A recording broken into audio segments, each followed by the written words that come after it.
नमस्कार।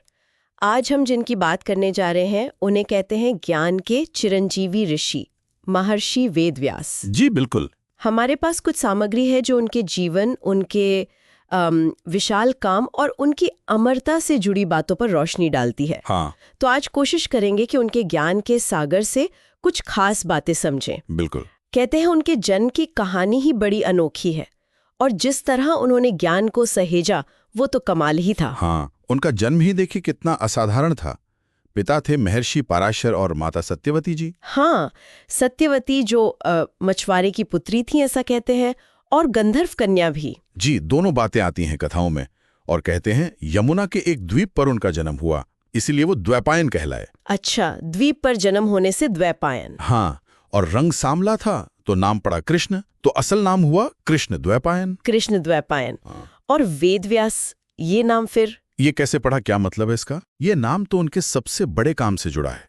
सोचिए, उस जमाने में सारा ज्ञान तो मौखिक था। वेद इतने विशाल थे। हाँ, याद रखना ही कितना मुश्किल होता होगा। बिल्कुल। और ज्ञान कहीं खो ना जाए, बिखर ना जाए, ये चिंता तो रही होगी। तो महर्षि ने इसी चुनौती को समझा। अच्छा। और उन्होंने वेदों को व्यवस्थित किया, मतलब उनको 4 हिस्सों में बांटा। 4 वेद, ऋग्वेद, यजुर्वेद। हाँ, ऋग्वेद जिसमें देवताओं की स्तुतियां हैं, यजुर्वेद में यज्ञ की विधियां, सामवेद में गाने वाले मंत्र मतलब संगीत, और अथर्ववेद में रोजमर्रा की जिंदगी, दवाई, तंत्र मंत्र, ये सब। ओ, तो ये सिर्फ बांटना नहीं था, ये तो ज्ञान को क्या कहेंगे, संभालने और सिखाने लायक बनाना था। सही कहा आपने, ये एक तरह का नॉलेज मैनेजमेंट था उस जमाने का। कमाल है। फिर उन्होंने ये चारों वेद अपने 4 शिष्यों को सौंपे। पैल, वैशंपायन, जैमिनी और सुमंतु। अच्छा, ताकि परंपरा आगे बढ़े। जी हाँ, और इसी काम ने उन्हें सनातन धर्म में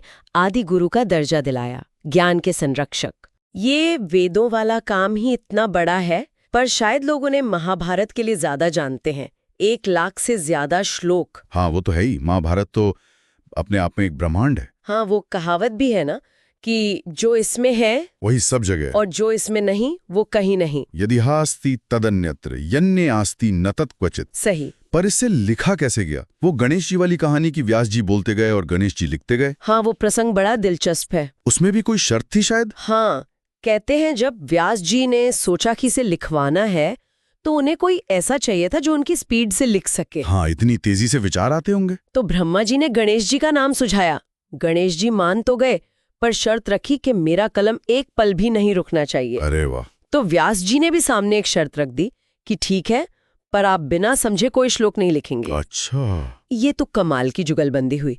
मतलब ज्ञान का बहाव भी तेज हो और समझने वाला भी साथ चले। बिल्कुल। ये ज्ञान के बनने और लिखे जाने की एक अद्भुत प्रक्रिया दिखाता है। वाकई। अच्छा, वेदों और महाभारत के अलावा क्या पुराणों का श्रेय भी व्यास जी को ही जाता है? हाँ, ऐसी मान्यता है कि जो 18 महापुराण है ना। हाँ, भागवत पुराण, विष्णु पुराण, जी, शिव पुराण वगैरह, ये सब भी उन्हीं की रचना या संकलन माने जाते हैं। पुराणों से उन्होंने क्या किया कि वेदों की गहरी बातों को कहानियों के जरिए, अवतार कथाओं के जरिए आम लोगों तक पहुंचाया। मतलब धर्म को आसान बनाया। हाँ, बिल्कुल। सृष्टि कैसे बनी, अवतार क्यों हुए, ये सब समझाया। इतने सारे महान ग्रंथ, तो क्या इसीलिए उन्हें चिरंजीवी यानी अमर माना जाता है? क्या वो आज भी हैं? देखिए, एक मान्यता तो यही है। कहते हैं कि जीवन का आखिरी समय उन्होंने बद्रीनाथ के पास एक गुफा में तपस्या में बिताया। अच्छा। और वो आज भी सशरीर जीवित हैं, ध्यान में लीन हैं और कलयुग के अंत तक रहेंगे, ऐसा वरदान है उन्हें। ओ, पर इसका एक और मतलब भी है। गहरा वाला? वो क्या कि जिस इंसान ने मानवता को इतना जरूरी, इतना टाइमलेस ज्ञान दिया हो, वो तो अपने काम से, अपने विचारों से अमर हो ही जाता है ना। हाँ, ये बात तो है। उनके ग्रंथ तो आज भी जिंदा है। बिल्कुल, वो आज भी हमारा मार्गदर्शन कर रहे हैं, तो इस मायने में तो वो यकीनन अमर है। और शायद इसीलिए गुरु पूर्णिमा को व्यास पूर्णिमा भी कहते हैं, उनकी जयंती के तौर पर। जी हाँ, ये दिन असल में व्यास जी के साथ साथ पूरी गुरु परंपरा को, ज्ञान की धारा को सम्मान देने का दिन है। उन्हें तो गुरुओं का भी गुरु कहते हैं, आदि गुरु। सही कहा। तो महर्षि वेदव्यास सिर्फ लिखने वाले या इकट्ठा करने वाले नहीं थे, वो एक दृष्टा थे, विजनरी जिसे कहते हैं। निश्चित रूप से वो एक ऋषि दृष्टा थे। उन्होंने सिर्फ बीते हुए ज्ञान को नहीं सहेजा, बल्कि आने वाले समय के लिए भी रास्ता दिखाया। हाँ, भारत का जो पूरा दर्शन है, धर्म है, संस्कृति है, उसकी नींव में उनका बहुत बड़ा योगदान है। उनके बिना शायद हम शास्त्रों को, इतिहास को इतना समझ ही नहीं पाते। सही बात है। तो अगर संक्षेप में कहें तो वेदों को बांटना, महाभारत और पुराणों को रचना, ये वो बड़े काम हैं जिनके लिए हम महर्षि वेदव्यास को हमेशा याद रखेंगे। बिल्कुल, ये वो स्तंभ हैं जिन पर हमारी एक ज्ञान परंपरा टिकी है। और यही ज्ञान उन्हें समय से परे एक अमर गाइड बनाता है। जी, उनका काम आज भी उतना ही रेलेवेंट है। ये सब सुनकर सोचने पर मजबूर हो जाते हैं। एक सवाल मन में आ रहा है, क्या सच में ज्ञान किसी इंसान और उसकी संस्कृति को अमर बना सकता है, जैसा हमें वेदव्यास जी के जीवन से लगता है? ये थी देवगाथा की ओर से महर्षि वेदव्यास की चिरंजीवी कथा। वीडियो पसंद आए तो शेयर कीजिए, सब्सक्राइब कीजिए और अगले चिरंजीवी की कहानी के लिए जुड़े रहिए।